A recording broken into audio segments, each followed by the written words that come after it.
ত্রয়োদশ জাতীয় সংসদ নির্বাচন উপলক্ষে আনুষ্ঠানিকভাবে প্রচার প্রচারণা শুরু হয়েছে। ২২ জানুয়ারি থেকে শুরু হওয়া এই প্রচারে প্রথমবারের মতো কোনো ধরনের পোস্টার ব্যবহার করতে পারবেন না প্রার্থীরা। এবারের প্রচারে দলীয় প্রধান কিংবা দলের সাধারণ সম্পাদক পর্যায়ের ব্যক্তি ছাড়া অন্য কেউ ব্যবহার করতে পারবেন না হেলিকপ্টার। চলুন জেনে নেই আর কি কি রয়েছে বিধিমালায়। সঙ্গে আছি আমি রুকাইয়া জহির।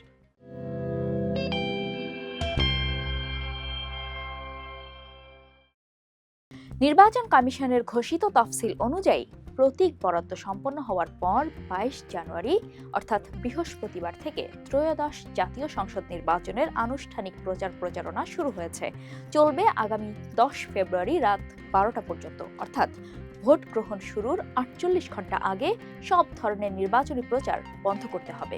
সব প্রার্থীকে রাজনৈতিক দল ও প্রার্থীর আচরণ বিধিমালা ২০২৫ মেনে চলতে হবে।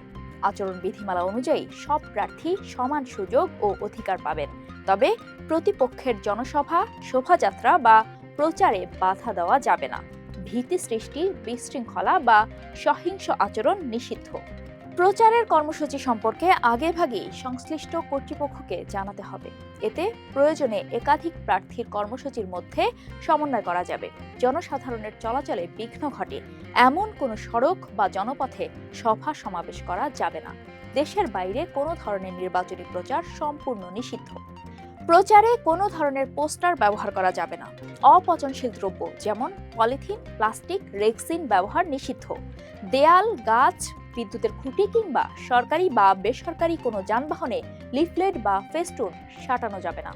ইলেকট্রনিক ও ডিজিটাল মাধ্যম ছাড়া বাকি সব ক্ষেত্রে ব্যানার ও ফেস্টুন শুধু সাদা কালো রঙের হতে হবে। প্রার্থী নিজের ছবি ও প্রতীক ছাড়া অন্য কারো ছবি ব্যানার বা ফেস্টুনে ব্যবহার করতে পারবেন না, যেখানে ব্যানারের আকার সর্বোচ্চ ১০ ফুট বাই ৪ ফুট, ফেস্টুনের আকার ১৮ ইঞ্চি বাই ২৪ ইঞ্চি। দেয়ালে লিখে বা অঙ্কন করে প্রচার করা যাবে না। আর কোনো ধরনের গেট বা তোরণ নির্মাণ সম্পূর্ণ নিষিদ্ধ।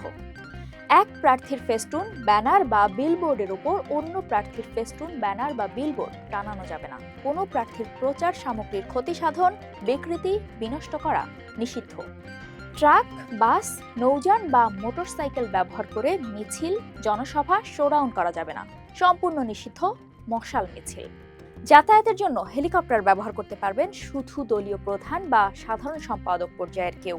তবে হেলিকপ্টার থেকে কোনো লিফলেট কিংবা প্রচার সামগ্রী নিক্ষেপ করা যাবে না। প্রতি ইউনিয়ন বা ওয়ার্ডে একটি সংসদীয় আসনে সর্বোচ্চ ২০টি বিলবোর্ড ব্যবহার করা যাবে, যার সর্বোচ্চ আয়তন হবে ১৬ ফুট বাই ৯ ফুট। ডিজিটাল ও সামাজিক যোগাযোগ মাধ্যমে প্রচারণার ক্ষেত্রে এআই বা কৃত্রিম বুদ্ধিমত্তা ব্যবহার করে কারো চেহারা বিকৃত করা, ভুল তথ্য ছড়ানো, ঘৃণাত্মক বক্তব্য প্রচার শাস্তিযোগ্য অপরাধ।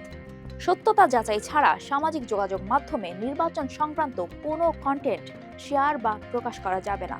প্রার্থী ও তার নির্বাচনী এজেন্টদের সামাজিক যোগাযোগ মাধ্যমের আইডি সংক্রান্ত তথ্য প্রচারণা শুরুর আগেই রিটার্নিং কর্মকর্তাকে জানাতে হবে।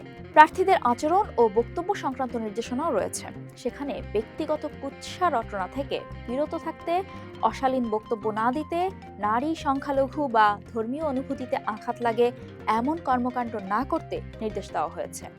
মসজিদ, মন্দির, গির্জা, প্যাগোডা ও শিক্ষা প্রতিষ্ঠানে কোনো ধরনের নির্বাচনী প্রচারণা চালানো যাবে না। মাইক ও শব্দ ব্যবহারের নিয়মের ক্ষেত্রে বলা হয়েছে দুপুর ২টা থেকে রাত ৮টা পর্যন্ত সর্বোচ্চ ৩টি মাইক্রোফোন বা লাউড স্পিকার ব্যবহার করা যাবে। শব্দের মাত্রা হতে হবে ৬০ ডেসিবেলের মধ্যে। প্রচার শেষের ৪৮ ঘন্টা পর আগামী ১২ ফেব্রুয়ারি সকাল ৭টা ৩০ মিনিট থেকে বিকেল ৪টা ৩০ মিনিট পর্যন্ত স্বচ্ছ ব্যালট বাক্সে ব্যালট পেপারের মাধ্যমে অনুষ্ঠিত হবে ত্রয়োদশ জাতীয় সংসদ নির্বাচন ও গণভোটের ভোট গ্রহণ।